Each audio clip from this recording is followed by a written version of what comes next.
So, we've been talking about waves the last couple of weeks, and today we're going to start talking about optics. Optics is in general how to control waves and make them bend to our will rather than just doing what they want to do. And I want to start out with thinking about how we observe what's around us. There are really only two types of waves that are useful to our eyes. And the one type is spherical waves, which are basically diverging rays. And those are formed when we're looking at anything that is at a finite distance. So something in the room here or fairly nearby, I don't know, less than a few kilometers. So every single pixel on this screen is a dot, and the computer determines whether that dot is bright or dim. And the image that you're seeing is this array of dots. An array of values in math is sometimes called a field. So this is a field of points. When you look around the room, you're seeing a field of points. Now, it's hard to determine exactly how big the points are. In calculus, you say you could take them to be infinitely small. Maybe at the length of this room, the points you're seeing are a millimeter in size or a half a millimeter in size or something. But the points are at different distances. And you can detect that. Your brain can figure out when you're looking at different things that you're focused on, whether those things are nearby or far away. And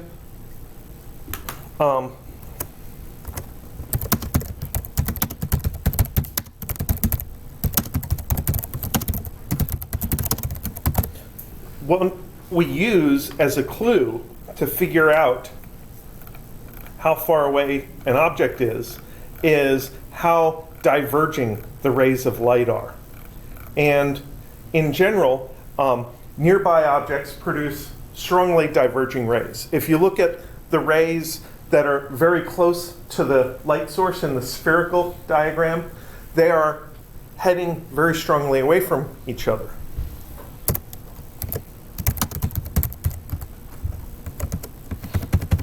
My grammar is good.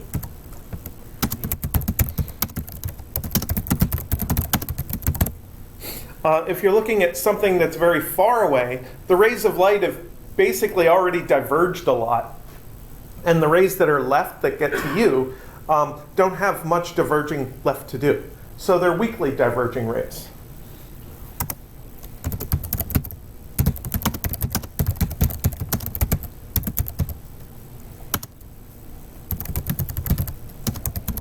And if an object is far enough away to think of it as infinitely far away, then the rays of light coming from that object are basically parallel to each other.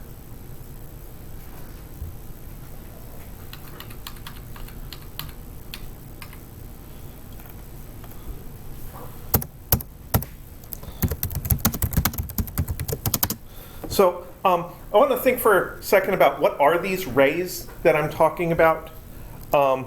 They're basically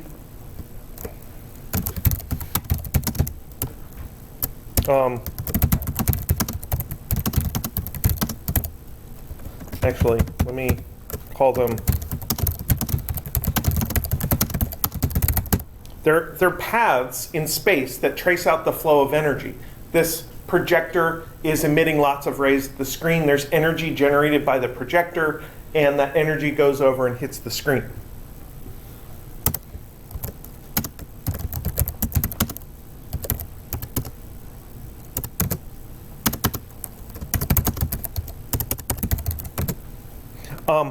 Of course, if you have movement of something, you're usually concerned about a velocity.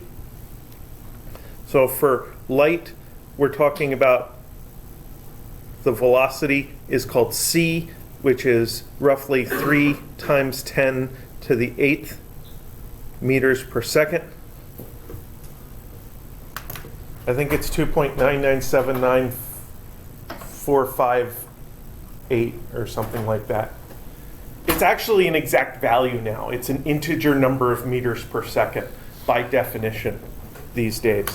So that necessarily sets a relationship between the length of a meter and the time of 1 second, because one of the bedrock principles of modern physics is that all light travels the same speed as observed by any possible observer. So if I tried to measure the speed of the light going from the projector to the screen, I would get the exact value.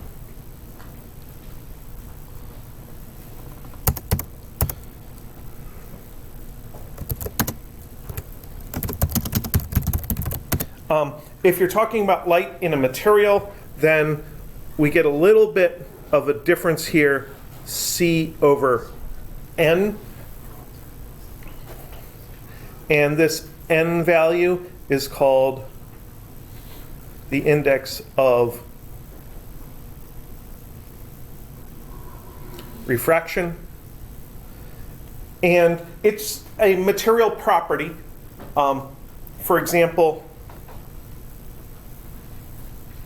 for water, it's about 1.33. So V is 3 times 10 to the 8th meters per second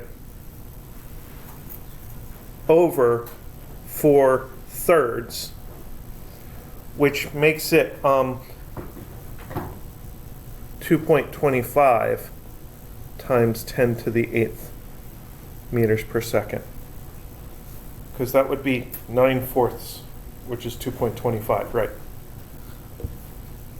So when light travels through a material, the electrons in the material kind of absorb part of the energy and then re-emit it a little bit later.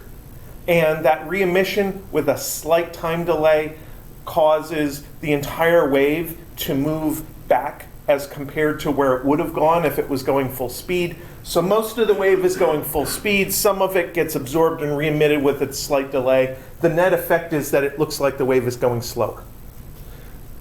If you want to think about light as individual photons, you may have heard of these. Photons travel at 3 times 10 to the 8th meters per second. But the wave in a material gets slowed down because of interactions with the material. So different materials have different index of refraction. Air is approximately 1. I think it's 1.0004, which is basically 1. Water is basically 1.33. Glass varies, but 1.5 is an approximate. The higher the value, the slower the light goes. The highest I've seen is approaching 10, which is very rare. Most materials are somewhere between 1 and 3. It is impossible for N to be less than 1. N less than 1 implies that the material actually speeds light up instead of slowing it down, and that's something that is fundamentally forbidden in the theory of relativity. So we don't have time to study that. Nor, I think, do you want to, because we have like 3 classes left.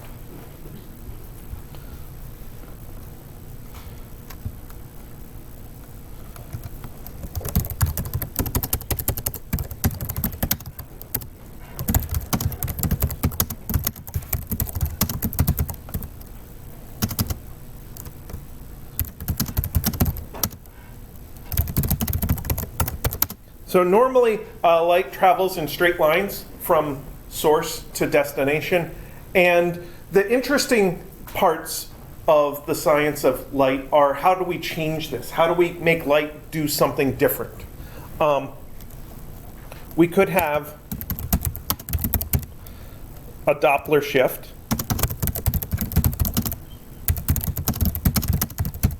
And we talked about the Doppler effect. It does apply to light.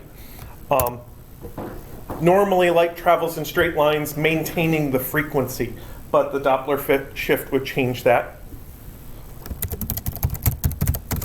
There's an effect called diffraction, which you're looking at in lab this week, I think. Was the laser lab last week? Last week? So you looked at it last week.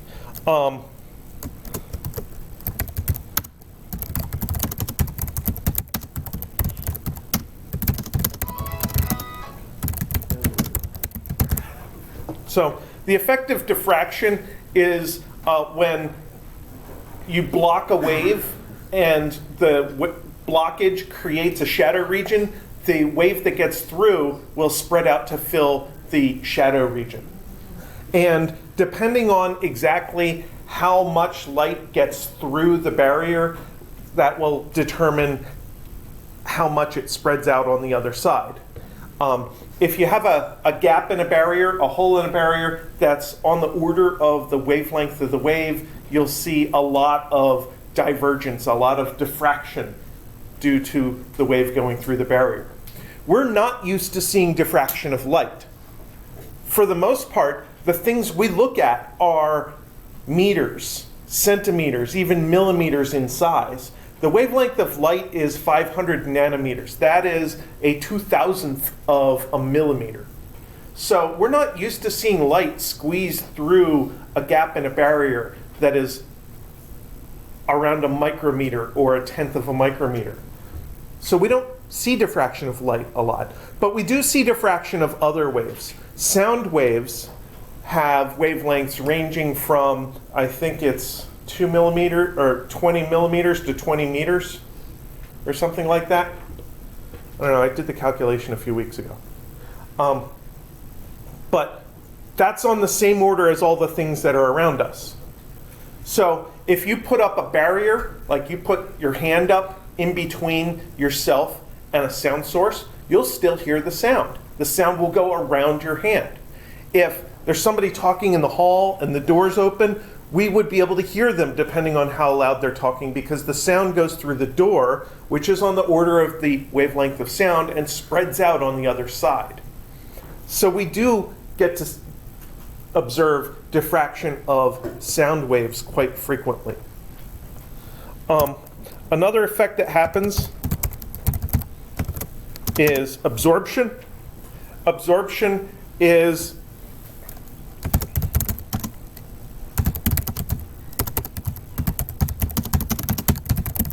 literally energy being absorbed by a material.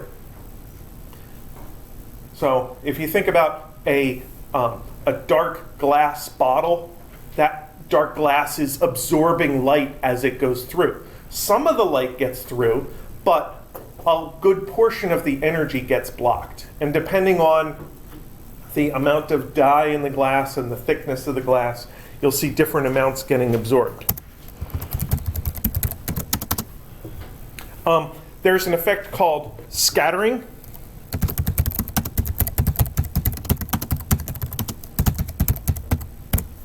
And scattering is when energy is deflected by small objects.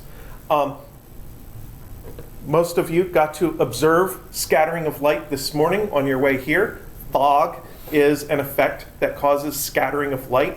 So rather than the light heading in a straight path from something you're trying to look at to you, a bunch of it gets scattered away. And as a substitute, you get to see lots of light coming from the sky that gets scattered towards your eyes. So you get less energy from the thing you're trying to look at and more energy from other things just kind of washing out the scene in front of you, so everything looks gray. But scattering doesn't have to be from lots and lots and lots of water droplets. You could have single scattering objects. This screen is covered with a scattering paint. So there's lots of little dits of highly reflective material, and it's designed so that when the projector sends a bright spot here, that light is scattered off in all directions, so that everybody in the room has the opportunity to observe that pixel, all the other pixels, and see the screen. If I used the whiteboard instead of the screen, you wouldn't be able to see it as well.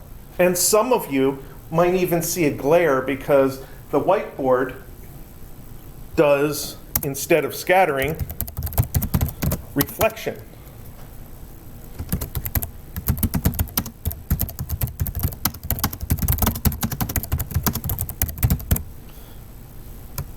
let's not even call it flat. Let's just call it a surface.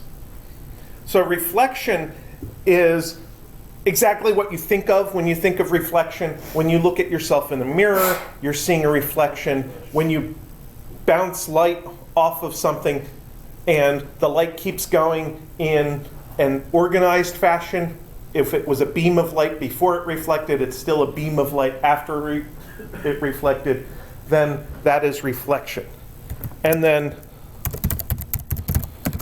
refraction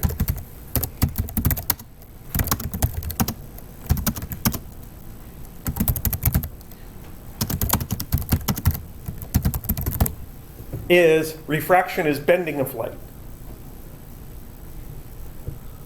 So you have this organized set of light rays hitting a surface, and each one of the rays is bent by hitting a new material.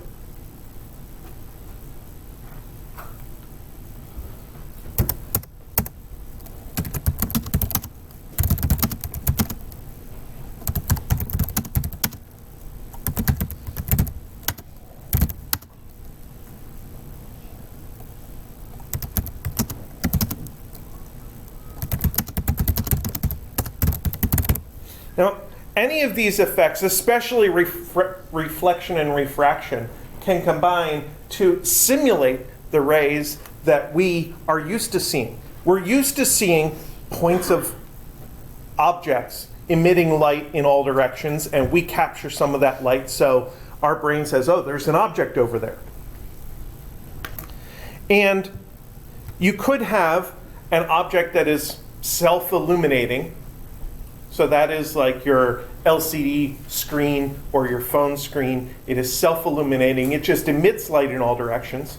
But you could have an object like this screen, where there are focused rays of light hitting different points of this screen. And even though the screen is the same everywhere, what we see is different because the lighting pattern is generating what we end up observing. When you try to look at stuff that's going on underwater, the scene is distorted because of refraction from the surface of the water. So if you're fishing and you're trying to target a particular thing that you're looking at, you have to adjust for that refraction a little bit. When you use eyeglasses, the lenses are refracting the light in order to change the pattern of rays, in order to make it easier for your brain to figure out what's going on. So, as a physicist, I always want to boil things down to the simplest possible calculations first. So,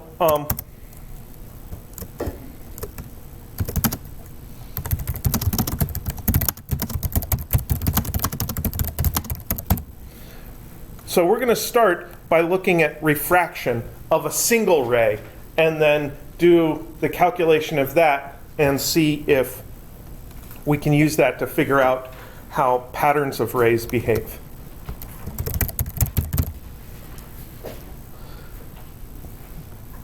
So I'm going to draw a surface of water here. So we have water down here and air up here. I'm going to draw a construction line called the normal.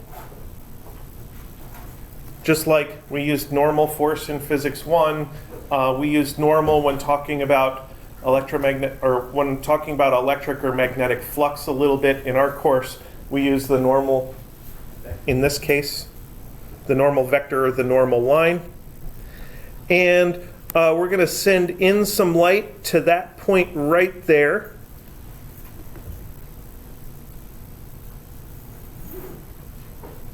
That is called the incident ray. And the incident ray is the ray that's hitting the surface. My mnemonic that I tell classes is, if there is any hitting going on in class, it's an incident. And I have to file an incident report. But here, we're just talking about light hitting a surface, not people hitting. We shouldn't have that. Now this ray is going to do two things when it hits the surface.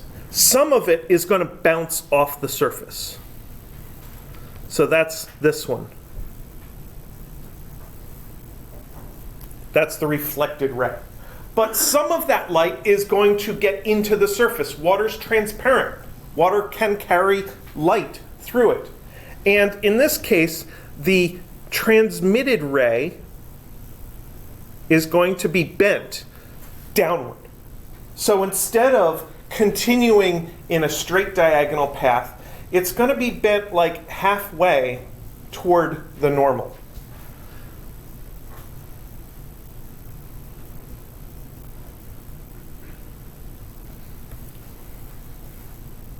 So in order to actually do math, we need some numbers. This is usually called N1. And in this case, it happens to have a value of 1 because the index of refraction of air is 1. This is N2, which, because it's water, is 1.33. And when we measure our angles, we have to measure between the ray and the normal, not between the ray and the surface.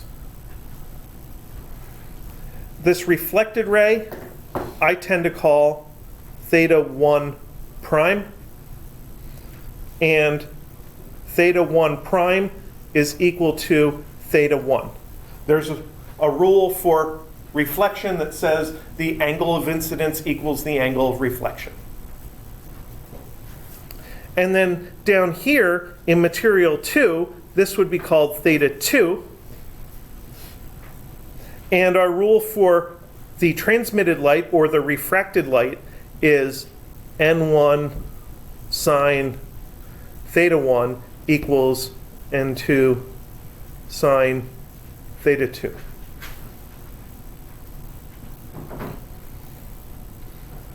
And it's entirely possible you've seen that before because it's a nice simple formula that describes what direction the light is going when it hits the surface. Now I like to think about exactly why the light does this. Why does the light bend when it hits the surface? And in order to think about that, imagine a portion of the light, that's me, moving along, and instead of being just a point, it's spread out a little bit to the side because light is a wave and waves have wave fronts. So the wave fronts are spread out. And this light is heading down for the surface, and the lower end of the wave hits the surface first. So the lower end slows down while the upper end is still moving. Now the wave front is spread out in a different direction. It was at, I can only do a 45-degree angle.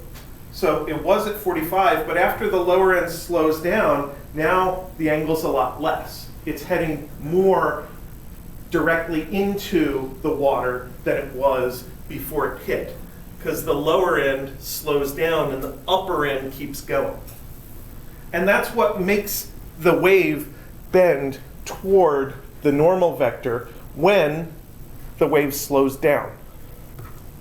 Now, if we do a calculation with this, let's say this theta 1 equals, it looks like 40 degrees. So then we put all this in here, we get 1 sine 40 degrees equals 1.33 sine theta 2. So we divide both sides by 1.33 and we get sine theta 2 is sine of 40 divided by 1.33. Do make sure that you put your calculator back in degrees mode because now we're doing geometry with angles and we tend to use degrees for this. You may have been in radians mode a little bit for some of the oscillations calculations. So sine 40 divided by 1.33 is 0.4833. And then since I know the sine of the angle, I can take the inverse sine of that in order to find the angle itself, which is 28.9 degrees equals theta 2.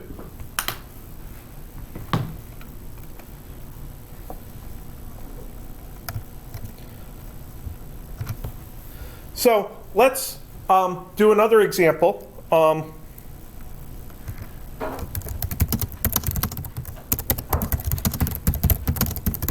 What if the light speeds up? So you might think, why would the light speed up? That seems a little unusual. Remember, the wave wants to go at the speed the wave goes. The wave is not stuff. It doesn't actually take a force to make the wave go. The wave goes because you are oscillating some oscillator over here, which makes its neighbor oscillate, which makes its neighbor oscillate, which makes its neighbor oscillate. The movement of the wave is sometimes called propagation of the disturbance. So when light hits a material like water above, it slows down from 3 times 10 to the 8th to 2.25 times 10 to the 8th. But if light is already in a material and it gets to air, it'll speed up again. So let's do a diagram here where we have glass and air. Now sometimes we do our diagrams where the energy flows generally from top to bottom. Here I'm doing a diagram where the energy generally flows left to right. So it's a slightly different kind of diagram. Here's my normal vector.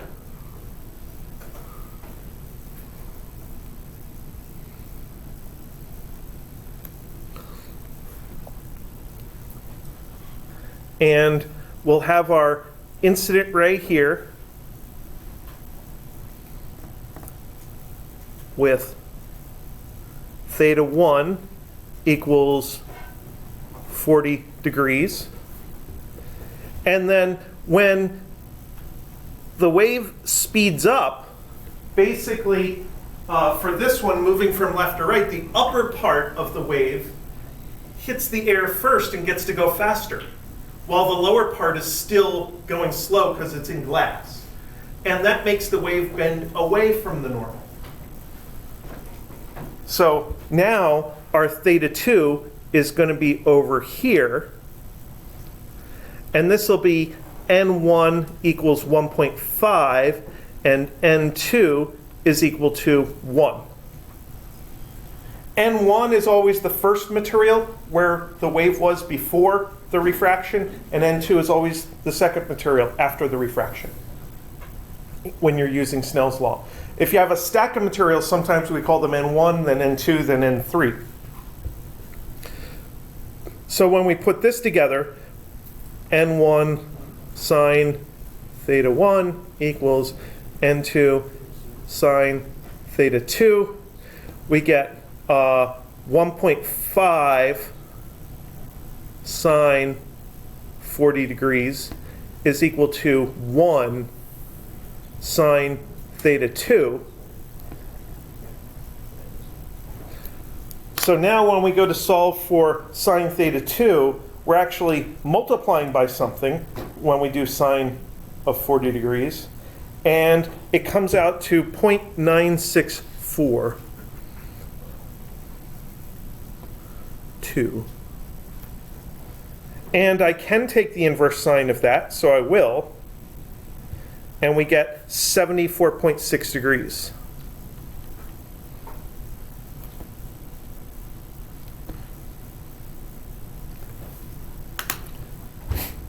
Now, notice in the first case, we got sine theta 2 is a smaller number than sine theta 1 because we were dividing by 1.33.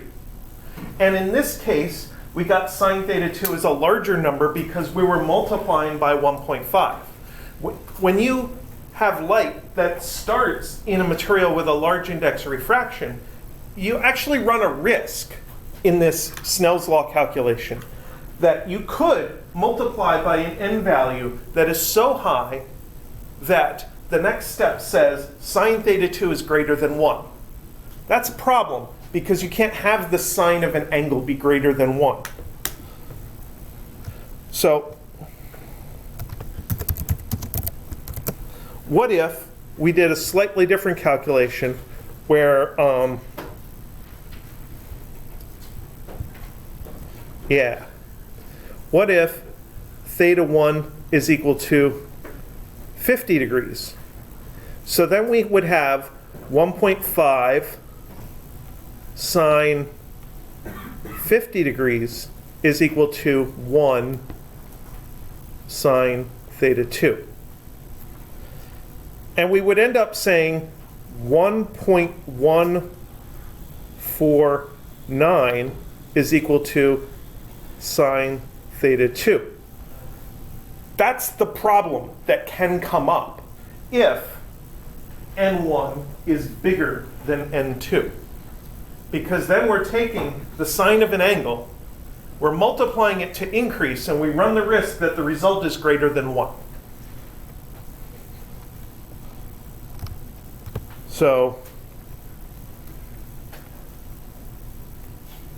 there is no valid theta 2, which means no refraction, no light transmitted. So the name for this phenomenon is called total internal reflection.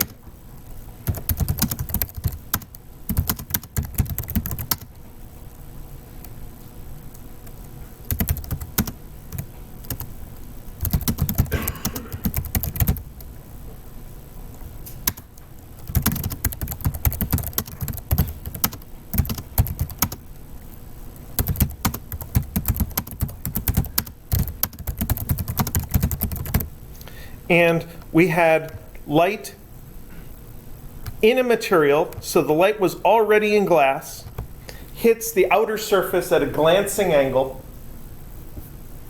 So a 50-degree angle, here's the surface. A 50-degree angle to normal is almost along the surface. Then the light can get stuck inside the original material.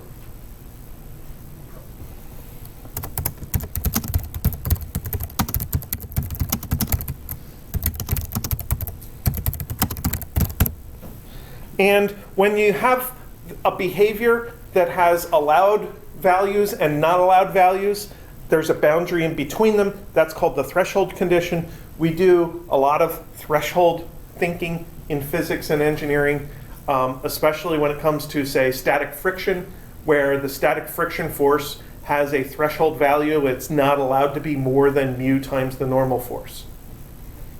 So there's a critical value. There's a critical angle. And to find the critical angle, all we have to do is set theta 2 equal to 90 degrees. That's the way to find the critical value of theta 1. So then we get n1 sine theta 1 equals n2. Notice sine theta 2 isn't there because sine of 90 degrees is 1. And multiplying by 1 doesn't do anything. So then we change the name of theta 1 here. We call it theta c. And sine theta c is equal to n2 over n1.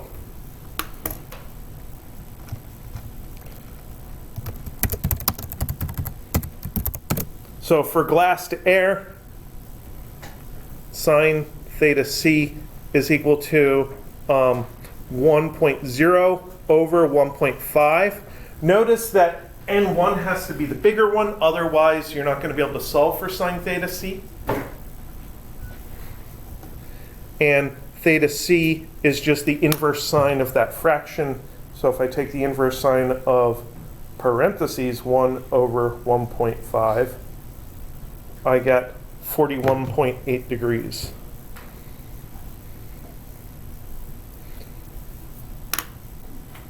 So the bigger the value of n1, that is, the bigger the index of refraction of your material, the smaller this angle is going to be, which means that the light has to be going more and more perpendicularly to get through, which means more and more the light will get reflected instead of getting out of the material.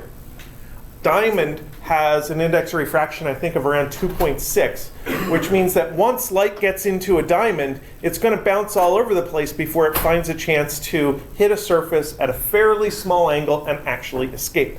And that's why diamonds are so sparkly.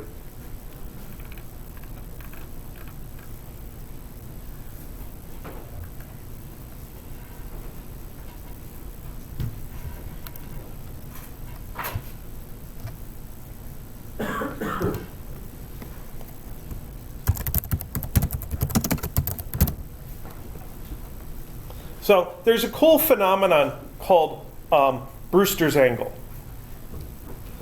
And basically what this is causing is polarization by reflection. So I want to draw a diagram for this and explain where it comes from, because I think it's neat.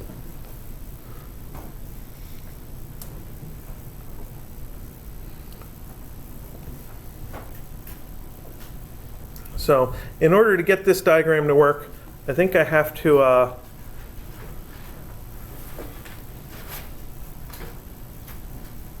draw like that angle, and then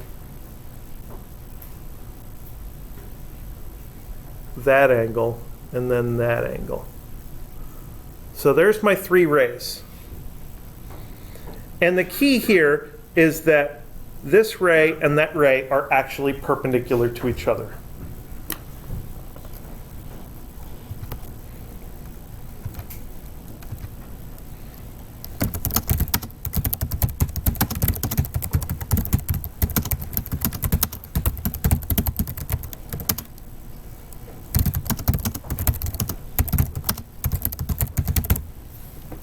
And the actual thing that, like the law, the mathematical description, is that if those two rays, the reflected and transmitted rays, happen to be perpendicular to each other, then no light gets transmitted. Or no light gets reflected. The light only gets transmitted.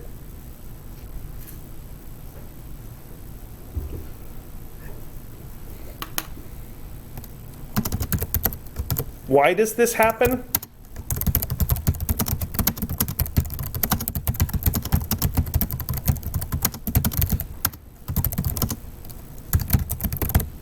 So the reflected ray is actually generated by oscillations in the second material.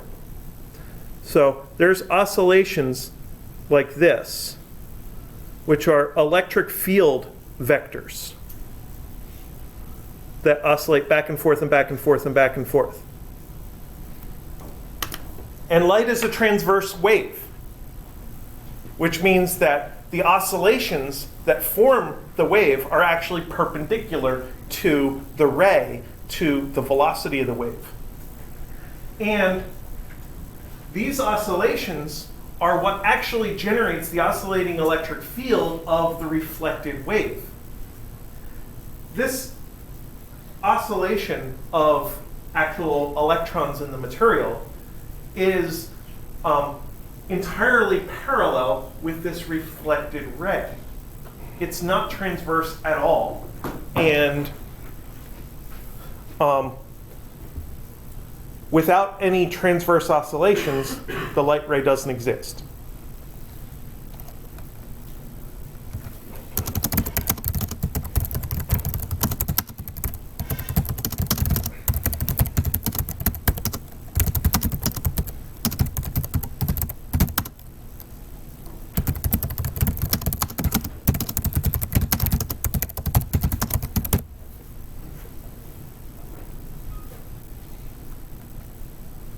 So then, mathematically, how do we do this? We're looking at a case where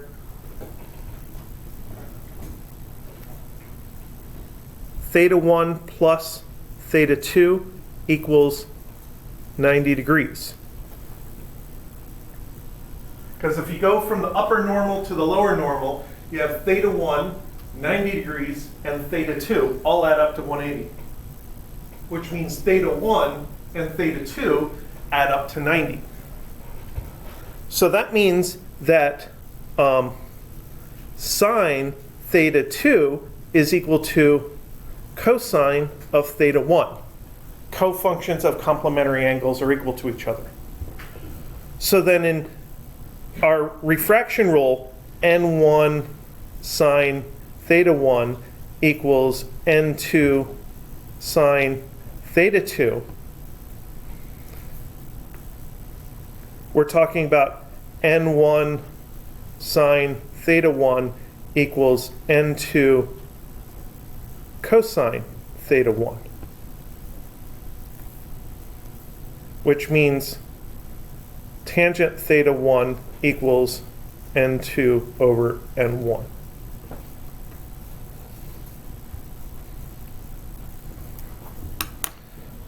So this is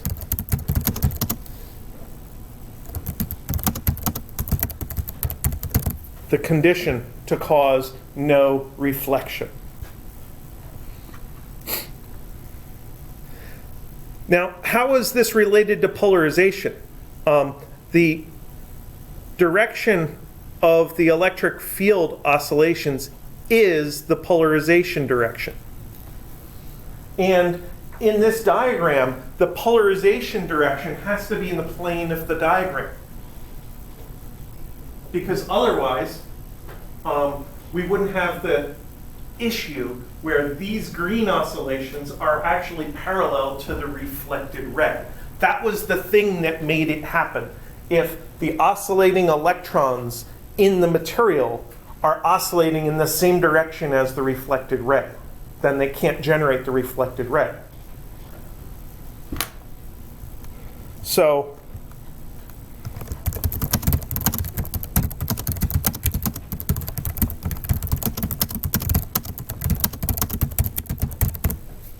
this effect can only happen if the polarization is in a direction called the plane of incidence. That is the diagram.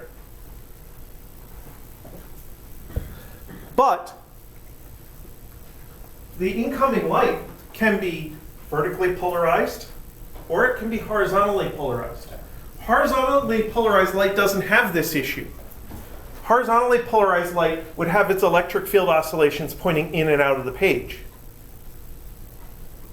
And it would come down as incident light, it would get refracted, and the refracted oscillations would still be perpendicular to the transmitted ray. So we wouldn't have this issue at all.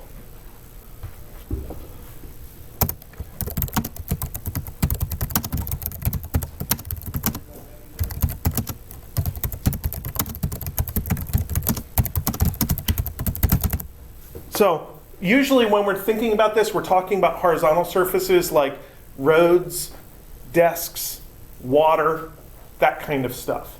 And that means that only vertical polarization can get excluded by this.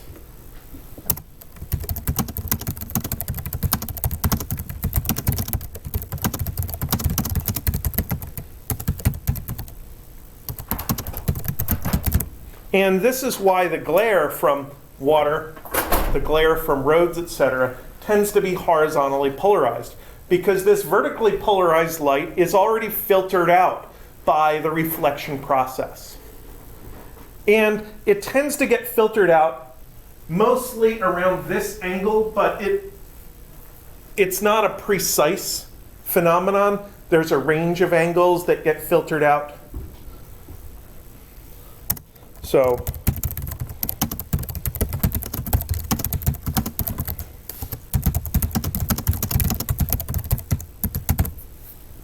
So that's why we wear vertically polarized sunglasses, because the reflection doesn't contain vertically polarized light. So if we let vertically polarized light into our eyes, we'll see fewer of these reflections and we'll see more of everything else. So that's the phenomenon called Brewster's angle. In lasers, this is used to put windows inside the laser beam that are at a particular angle so that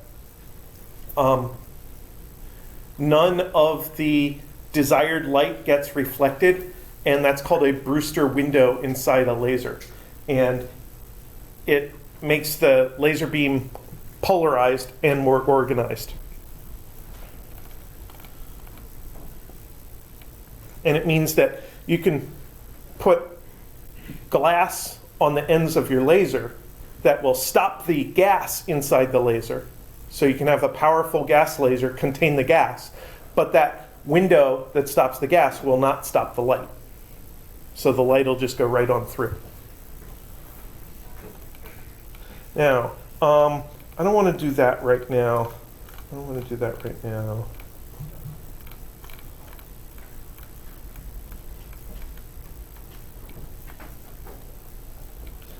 I want to start talking about lenses because we don't have as many classes left as I would like to really talk about lenses on Thursday, and then talk about telescopes and microscopes on Tuesday, and then talk about interference on Thursday because we don't have class Thursday because it's Thanksgiving.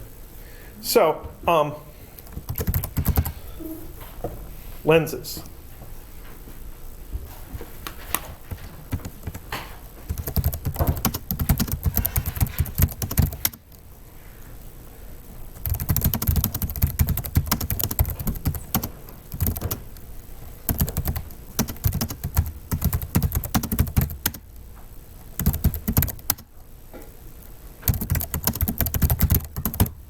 So lenses are clear, transparent optical elements that use refraction and end up changing a pattern of light rays.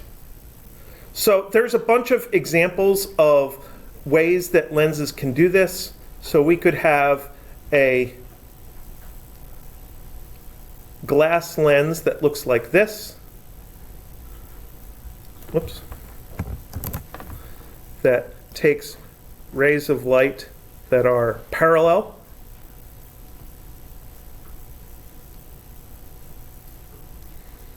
And then our construction lines for lens diagrams are, we usually draw a line down the axis of the lens called the optic axis. And we usually think about the plane of the lens. So this lens is circular, it's a disc. I'm just drawing the cross section. And there's a plane right through the middle of the disc. And basically, this lens will take the light rays, and when they get to the plane, we extend them out like that. So this light ray goes over there, and it extends out like that.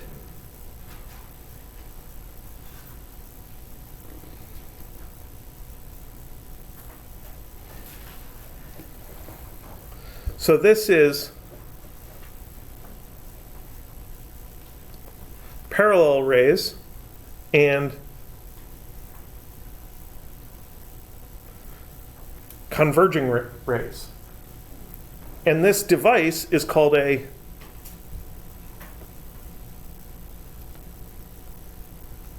converging lens because it takes parallel rays and makes them converge. Now there's a point here where these rays cross. That is called the image. And there's a couple of ways that we can observe the image. We could stand over here to the right of the diagram and observe these rays of light coming at us. Now the rays, when they left the lens, were converging, but then they cross at the image, and now they're diverging. And diverging rays is exactly one of the kinds of rays I can look at. I could see diverging rays from a flashlight right in front of my face. So when I observe these rays coming at me, I would think that there's an object right here making those rays head toward my eyes. Now we know, because we built the diagram, that the original rays of light were parallel rays of light. And parallel rays of light are created from an object very, very, very far away, such as a star or the sun or something. So you could hold a lens up to the moon, and you would see a floating copy of the moon in front of the lens. And that would be a set of points from different sets of parallel rays across the face of the moon, generating this floating image in front of the lens. This is called a real image because the rays of light generating the image actually cross each other.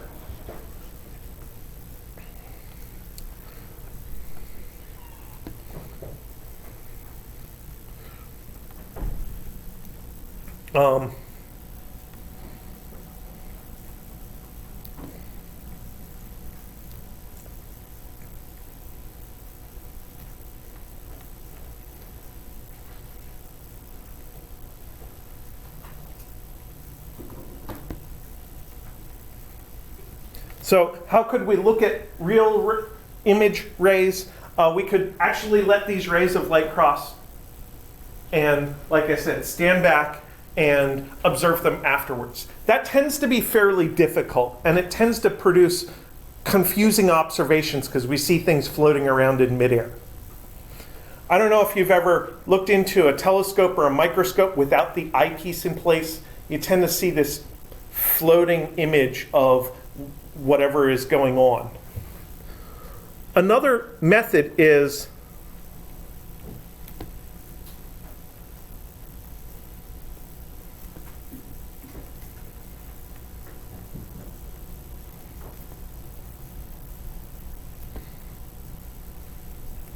we could place a screen at the crossing point, an actual like piece of paper or a well-designed screen, better than a piece of paper. And what that will do is it will take these rays of light, and the ones that focus on this point here will scatter off back to the left. And then I can stand over here and see them scatter and interpret that as an image projected onto the screen. So that's the preferred way of viewing a real image, is by placing a screen at the crossing point.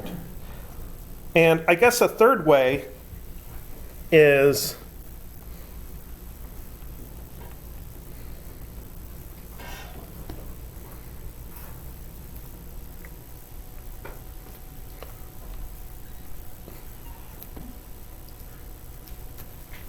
when we talk about telescopes and microscopes, you can intercept the rays with another lens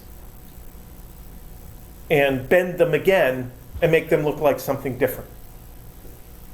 And by having two lenses, you can create a telescope or a microscope and have a useful, practical optical instrument.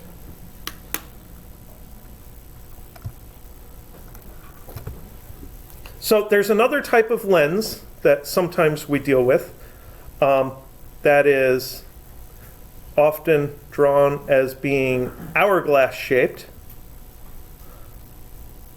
And again, we have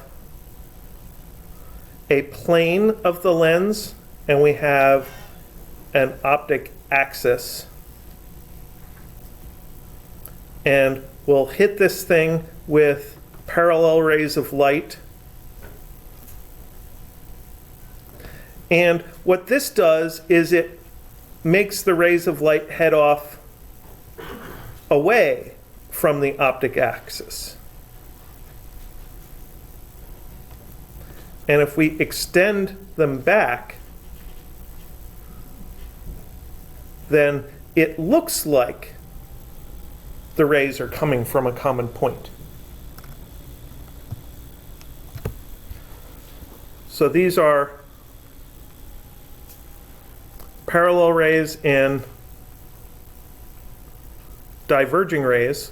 So this is a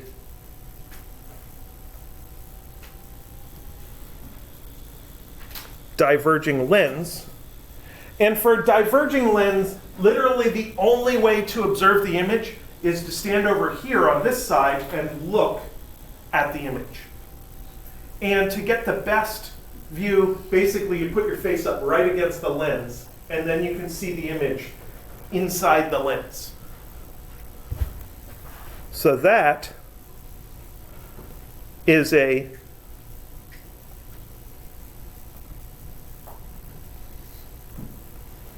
virtual image. The rays of light forming that image do not actually cross each other. The rays of light forming that image are diverging rays. So in order to interpret that as an image, you have to view these diverging rays. Your brain says, oh, they look like they came from over there. We know they didn't come from this point here. They actually came from the lens, but your brain doesn't know that. So your brain interprets it as if there is something back there creating the diverging rays of light that you observe.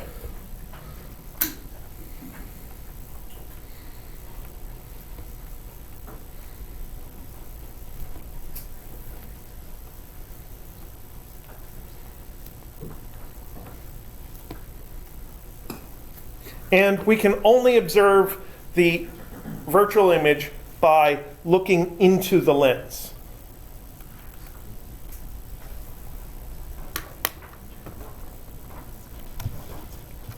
Now, of course, we want to be able to do some calculations with this.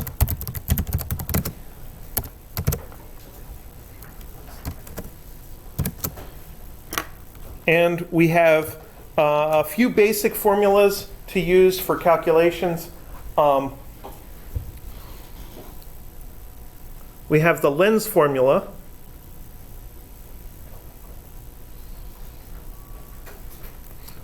One over P plus 1 over Q equals 1 over F.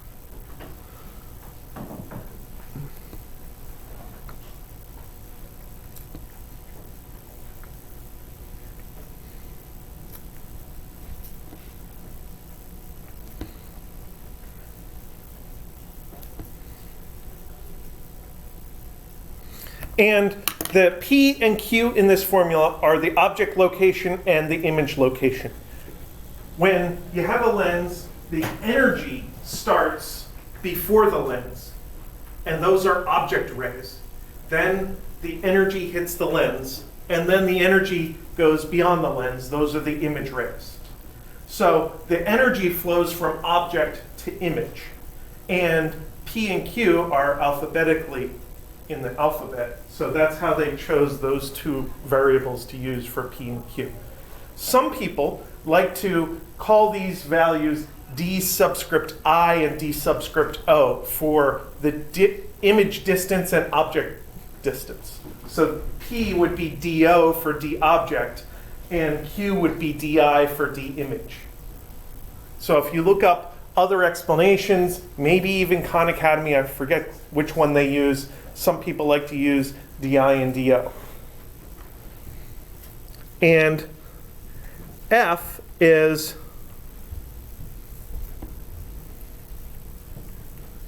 the focal length of your lens.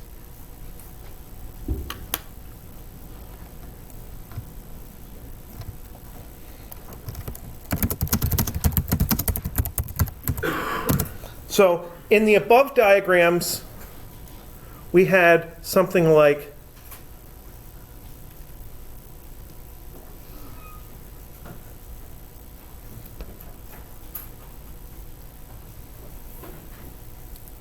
that. So this was maybe P equals infinity and Q equals 5 centimeters. So this would be 1 over infinity plus 1 over 5 centimeters equals 1 over F. 1 over infinity is 1 over giant number, which produces tiny number, effectively 0. So this is 0. So basically, F equals 5 centimeters would be an example of a number that goes along with that diagram. In the other diagram, with the lens that's skinnier in the middle, we still have the same incoming rays. So this is still P equals infinity, but now our outgoing rays are diverging. So this is Q equals minus 5 centimeters. And if we go through the math, this would be F equals minus 5 centimeters. So a positive F is the converging lens. The negative F is the diverging lens.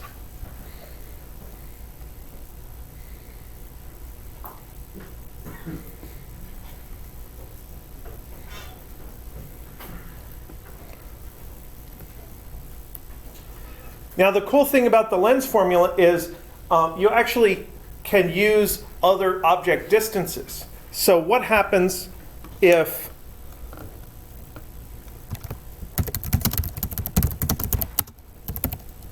P equals 15 centimeters with the converging lens?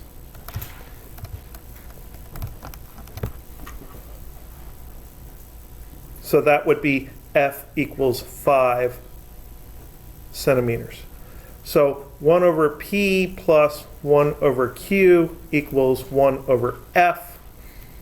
So 1 over 15 plus 1 over Q equals 1 over 5. So this is 1 over Q equals 1/5 minus 1/15, which is 2/15, because a fifth is 3/15. And then Q equals 15 over 2 equals 7.5 centimeters.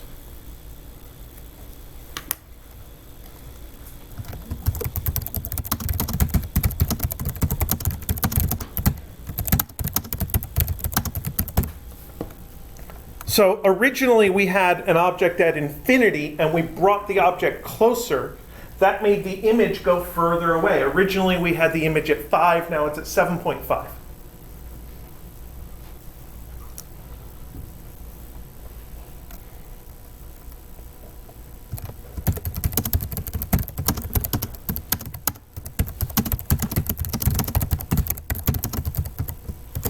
So let's look at the same lens and set P equals 2.5. So then 1 over 2.5 plus 1 over Q equals 1 over 5, which means 1 over Q is 1/5 minus 1 over 2.5, which is, by the way, negative 1/5. So then Q equals negative 5 centimeters. What is it that made this go negative?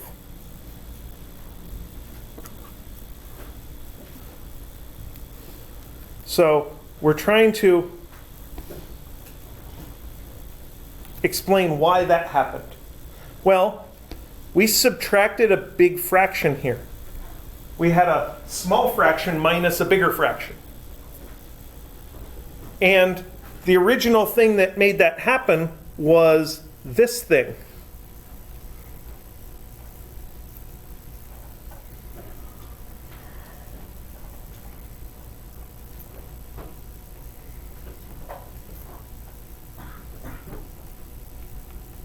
That p-value, the object distance, was smaller than the focal length.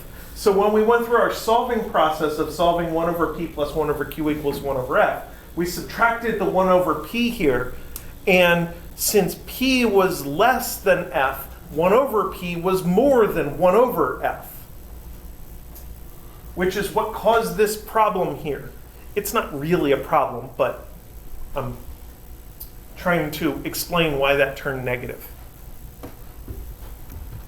So the general statement is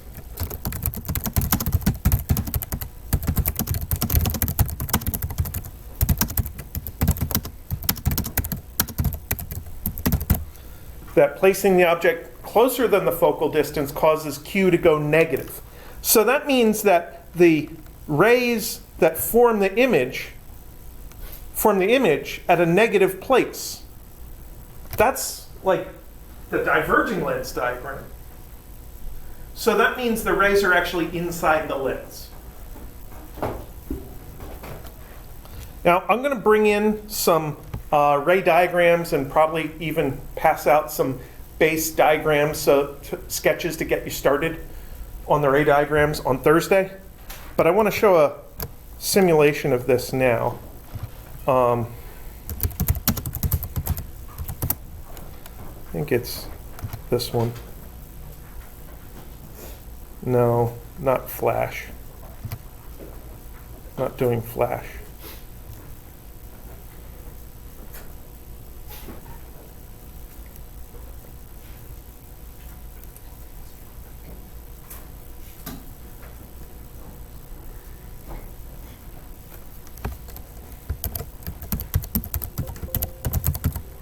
Really? They haven't made a flash one yet.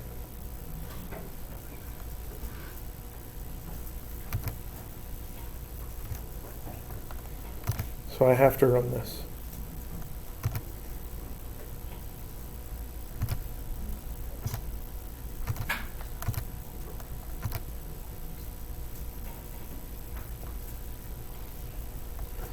So if I have this object as far away as possible, the image gets really close to this special point called the focal point. The focal length is a property of the lens. That doesn't change. This X won't move as I move my object around. When I make the object go closer, it makes the image go further away.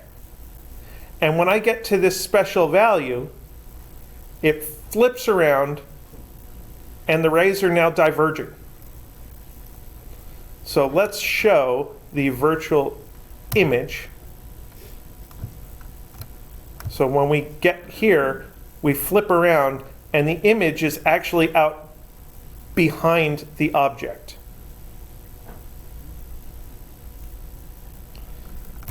Now notice with this particular setup, I'm not allowed to make the lens a diverging lens. I'm restricted to the converging lens.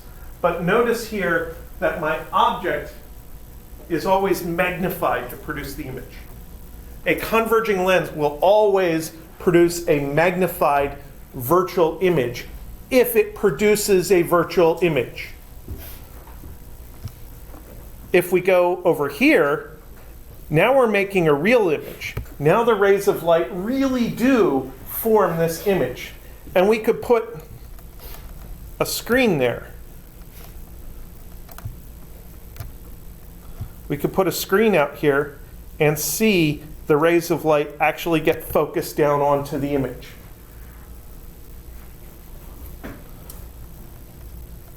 And the further away I make my light source, the closer the screen has to be in order to get that nice, clean, focused image. And if I have a virtual image, the screen doesn't do anything. I can't put the screen inside the lens. There's no actual light over here. The light goes from the source to the lens and then out that side of the diagram. There's no light back on the left side of the diagram. All right.